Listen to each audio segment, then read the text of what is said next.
বাংলাদেশ বনাম পাকিস্তান দুটি দেশ, কিন্তু যদি প্রশ্ন করা হয় এই মুহূর্তে কোন দেশটি কোন দিক থেকে এগিয়ে, মানব উন্নয়ন, সামরিক সক্ষমতা নাকি সংস্কৃতি, তা হয়তো অনেকেরই জানা নাই।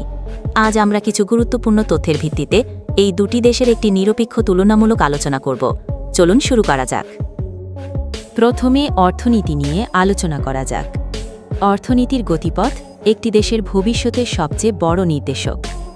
এই প্রতিযোগিতায় একসময় পাকিস্তান ছিল দক্ষিণ এশিয়ার অর্থনৈতিক পরাশক্তি, কিন্তু গত 2 দশকে দৃশ্যপট পাল্টে গেছে। বাংলাদেশ এখন বিশ্বের অন্যতম দ্রুত বর্ধনশীল অর্থনীতির একটি। এর পেছনে রয়েছে একটি শিল্প বিপ্লব। পোশাক শিল্প, যা বাংলাদেশের অর্থনীতির মেরুদণ্ড, এখন বিশ্ব দ্বিতীয় বৃহত্তম রপ্তানিকারক। শুধু তাই নয়, আমাদের রেমিটেন্স এবং ডিজিটাল অর্থনীতির বিকাশ এই প্রবৃত্তিকে আরও গতি দিয়েছে। পরিসংখ্যানের দিকে তাকালে ছবিটি আরও পরিষ্কার হয়। আন্তর্জাতিক মুদ্রা তহবিল IMF এর তথ্য অনুযায়ী বাংলাদেশের জিডিপি $475 বিলিয়ন ছাড়িয়েছে।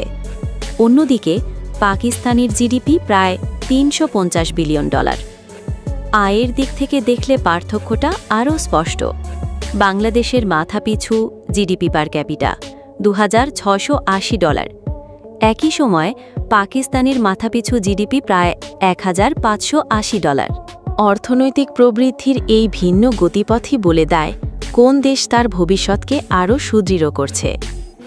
এবার আলোচনা করা যাক মানব উন্নয়ন এবং জীবনের মান নিয়ে। শুধু অর্থনৈতিক প্রবৃদ্ধি যথেষ্ট নয়, মানুষের জীবনের মানও জরুরি। আর এক্ষেত্রে বাংলাদেশ একটি উদাহরণ তৈরি করেছে। জাতিসংঘের মানব উন্নয়ন সূচক অর্থাৎ HDI অনুযায়ী শিক্ষার হার, স্বাস্থ্যসেবা এবং গড় আয়ুতে বাংলাদেশ পাকিস্তানের চেয়ে এগিয়ে আছে। যেমন বাংলাদেশের সাক্ষরতার হার বর্তমানে 76%, যেখানে পাকিস্তানে এই হার প্রায় 60%। একইভাবে বাংলাদেশের মানুষের গড় আয়ু 71 বছর ছাড়িয়ে গেছে, যা পাকিস্তানের চেয়ে প্রায় 5 বছর বেশি। নারীর ক্ষমতায়ন এবং শিক্ষায় বাংলাদেশের অগ্রগতি চোখে পড়ার মতো। অন্যদিকে পাকিস্তান এখনও মানব উন্নয়নের কিছু মৌলিক সূচকে পিছিয়ে আছে। এবার কথা বলা যাক সামরিক সক্ষমতা নিয়ে।